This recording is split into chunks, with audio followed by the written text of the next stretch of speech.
Welcome to Sixes Overdrive. The purpose of this video today is that I'm going to show you how competent the Tracer 900 GT is and the FJ09 to the new Tracer 9 GT and how it can save you a lot of money. The two bikes that we're taking on the trip are my bike, the Tracer 900 GT, and my buddy's FJ09. Both are well over the 20,000 kilometer range. Mine has cracked it a little bit ago. He's closer to 30,000 kilometers on the FJ09.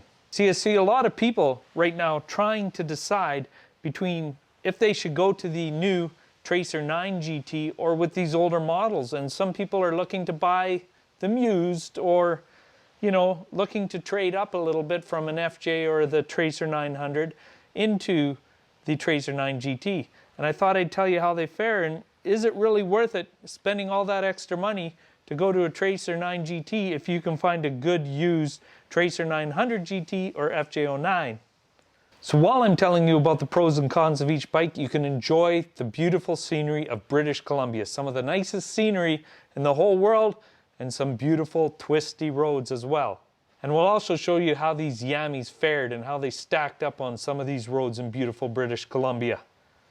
So this video was shot on my action camera, the DJI Osmo Action primarily. I've also got some Insta361R, I believe, footage, the 360-degree camera footage. And I also use my cell phone sometimes, but no external mics, no expensive cameras like what I'm doing right now with this nice little Rode video mic. This is just a nice raw video, and I'll stop and talk in between and show you guys where I went. I'll put my map routes up. I just want you to enjoy the video because it actually turned out pretty good. So enjoy, guys.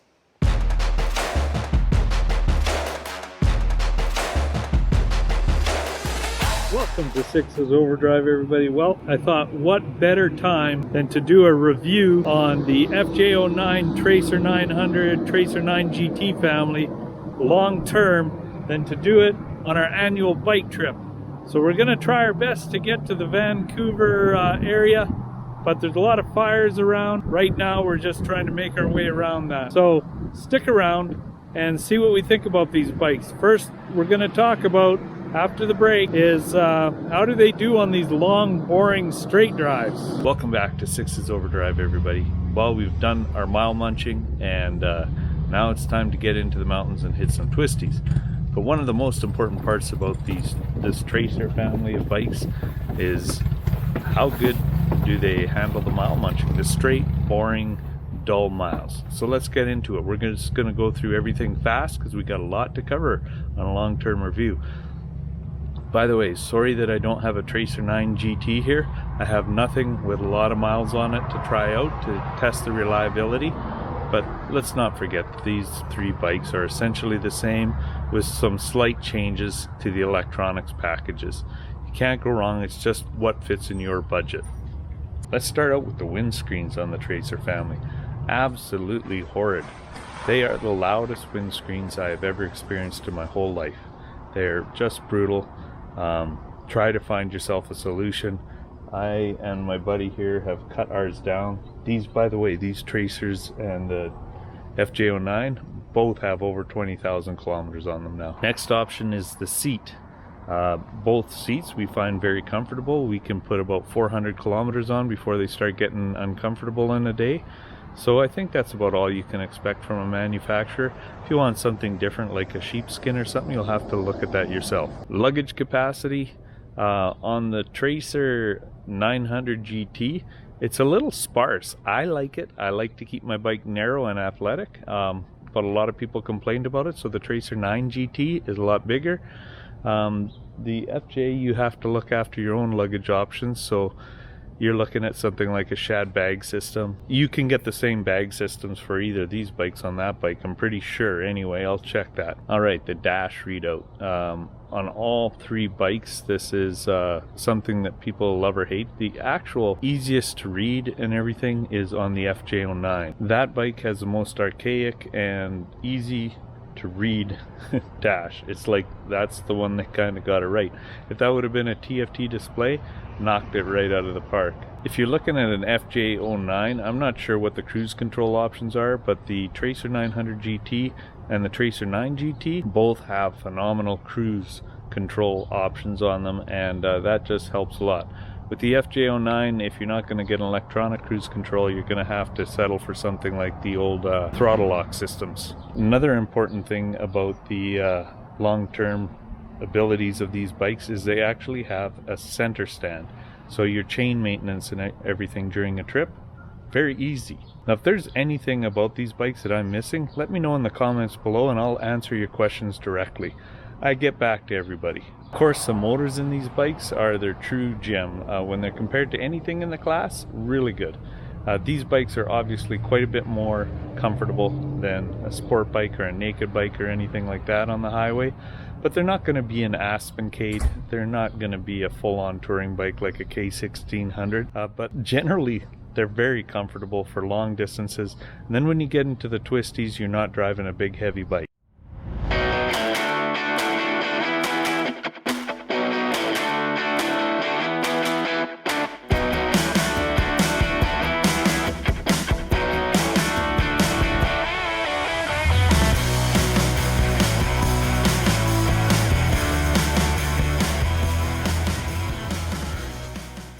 Wow, that was a good long ride, and now we're starting to get in some of the twisties in BC.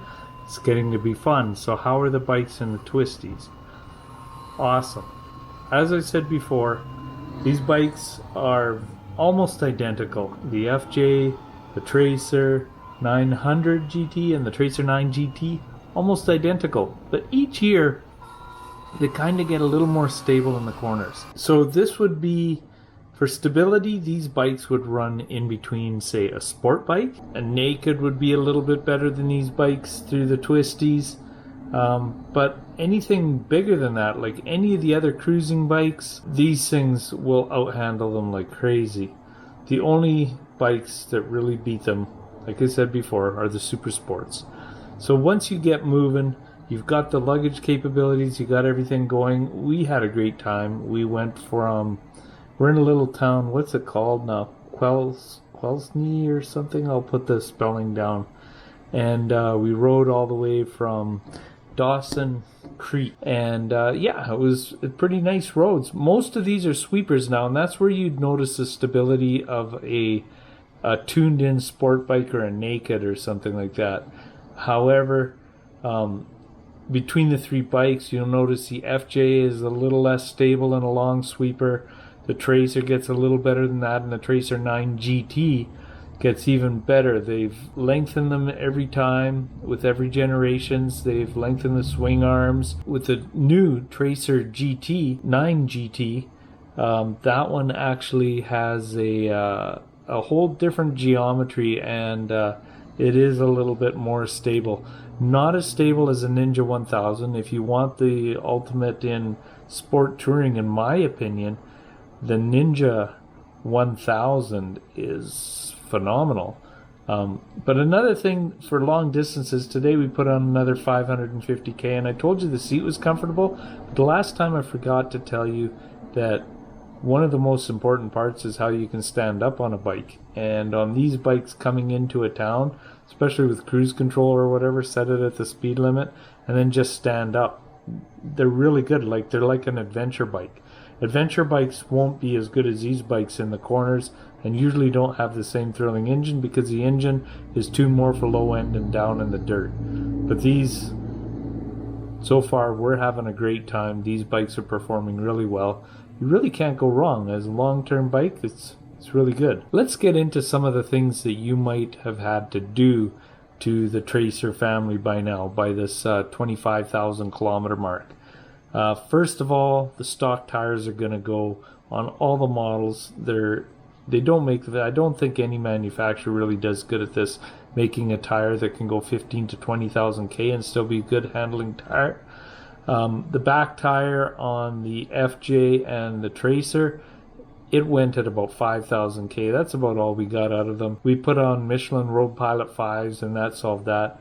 Chains went at about, not completely gone, but to be safe and to go on a trip, we replaced the chains at 18 and 20,000. So those are two things. Recalls, there's some steering clamp kind of thing. I'll try to look that up and put that under.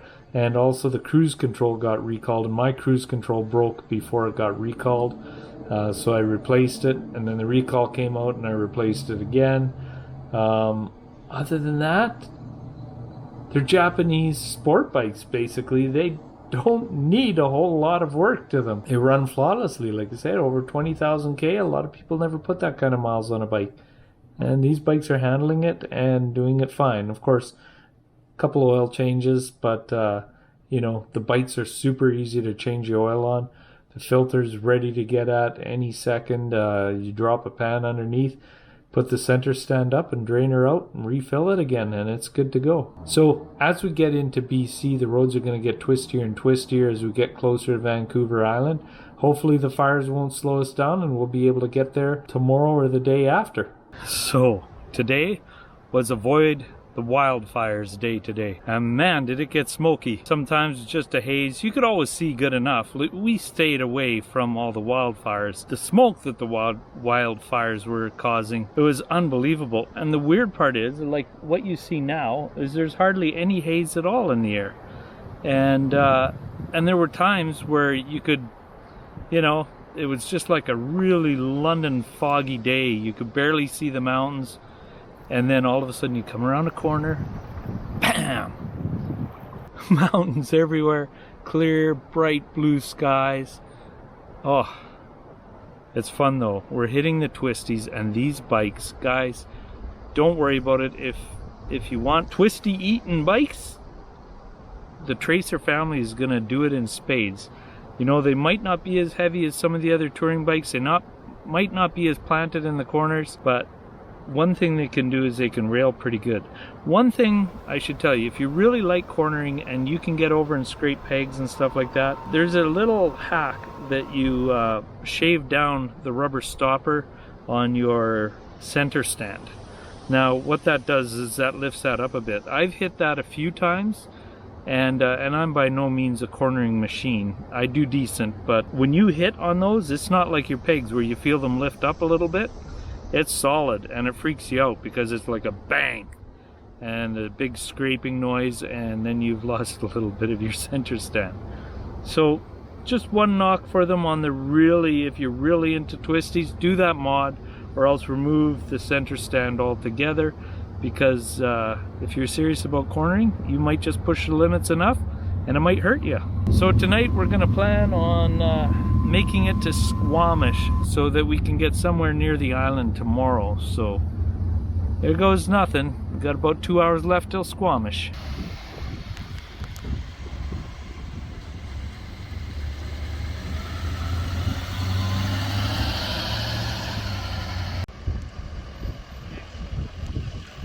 We're going to be leaving from Squamish, and we're going to make our way across to the island. I think the plan is to get there, head to Powell River and maybe head down to Comax and see if we can find some lodging there.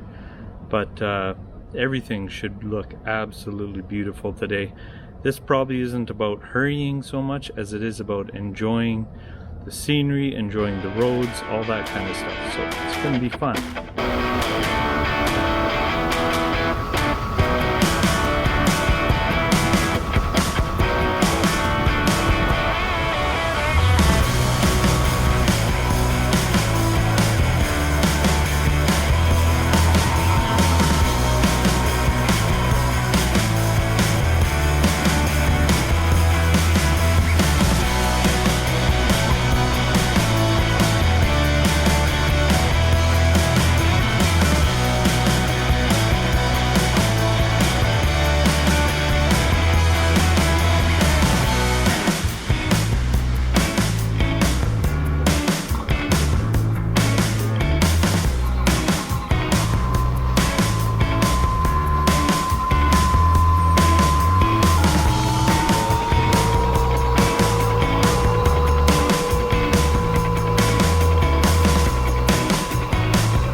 get off the ferry coming in to Comax. I thought I'd tell you about the niggles and the annoying things on these bikes. And really, it's hardly anything.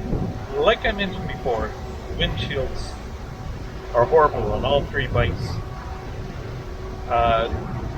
The peg placement on the Tracer 900 GT, you're going to be, it's awkward. It's too close together. It doesn't work very well. Kind of deal with that, but it's annoying. And the key placement on these bikes, trying to reach in and grab, that just gets annoying after a while. On the 9 GT, it's mostly looked after. That's about it. Really, some very minor things. Nothing to deter you from buying the bike. You got me trapped and got nowhere to go. But you don't scare me, I don't fear you at all. You try to trick me, make me run and hide, but you don't know how to feel inside. It's so strange. That's what I want, but nothing to change. It's always the same. All you need is something to blame. You try to steer me where I wanna go. You try to teach me what I don't wanna do. Gonna brush up all your bullshit aside. On my head, on my walk, how we play. It's so strange. You ask me what I want, but nothing to change. It's always the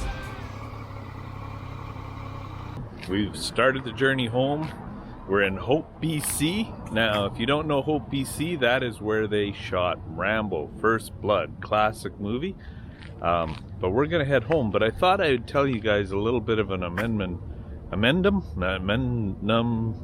anyway, I'll tell you something. The kickstand thing that I was telling you about grinding, turns out if you hit a big bump mid-corner, that's when you're gonna hit the kickstand and not the foot peg. But I was able to grind foot pegs this time, so they will touch first under normal conditions. So I would shave that thing down, especially if you're riding two up. It seems when the rear suspension mid-corner hits a fairly substantial bump or rut or something like that, that's when you're going to hit that kickstand. So I would definitely shave that down, because the bike's under distress and you don't want it to be under any more distress. But it's good to know that under normal conditions that the peg feelers will touch before the kickstand.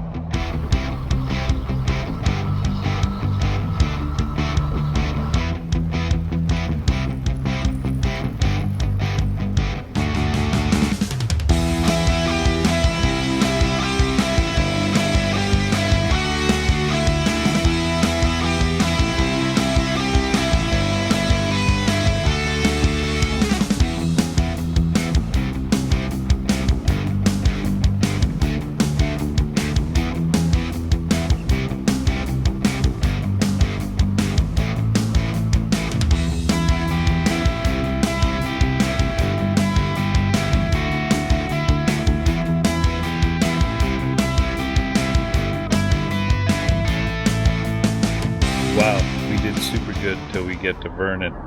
But we've avoided the smoke up until now. I guess that's what you can take from the trip, is 8 good days of not very much smoke. And then Vernon last night, we almost feel sick. It's so smoky out here right now. But what are you gonna do? It's time to head home, so you gotta get back.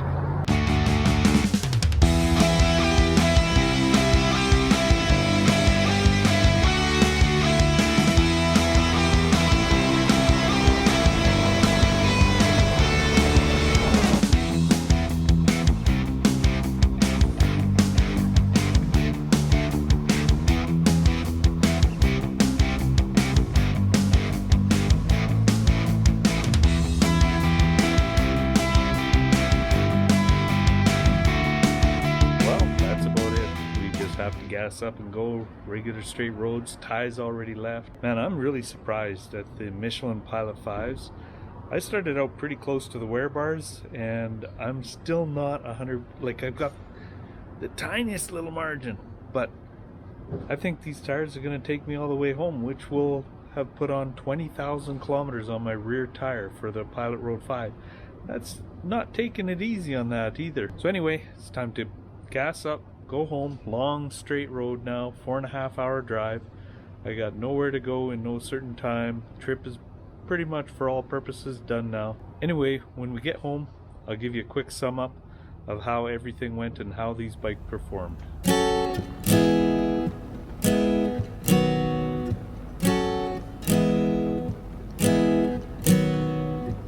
J'aurais besoin de somnifères pour faire taire ces terres qui me disent qu'on aurait pu être ce qui aurait pu renaître. T'en valait la peine, j'y croyais, dur comme fer. Tu coulais dans mes veines, dans ma carcasse entière. Mais putain, ce que je t'aimais. Mais t'as tout fait péter à coups de désolé de j'ai tout essayé. Mais putain, ce que je t'aimais. So I really hope this video helped you out, because while the Tracer 9 GT is a great bike and I don't belittle anybody for buying it, these two, when you just jump off the saddle and ride onto a Tracer 9 GT, these two bikes or three bikes I guess, are so similar. There's just tiny little differences. So if you can find these used, go ahead and pick them up. Don't be afraid. But no matter what you do, whether you decide to go brand new and spend the extra money, you can't really go wrong. There are, admittedly, on the new Tracer 9 GT, a few bells and whistles to justify the price tag. But like I said, the bikes are eerily similar when you're riding them back to back. Don't let people tell you in the reviews how different they are, because they're not that much different. There's just small little incremental changes from the FJ09 to the Tracer 900 GT and the Tracer 9 GT. And they're just basically how stable they are in corners and sweepers. That's really about the only differences. You can't even really feel the power difference that much. So with any three of these bikes, you're going to get that great Yamaha triple engine, which is phenomenal. You're going to get decent brakes, really good lean angles, nice luggage, good comfort on the seats, and a full function of electronics that no matter which one you buy are more than enough. But anyway, guys, thanks for watching. Remember to share, like, comment, and subscribe. This is Six's Overdrive, and I'm out of here. Bye-bye.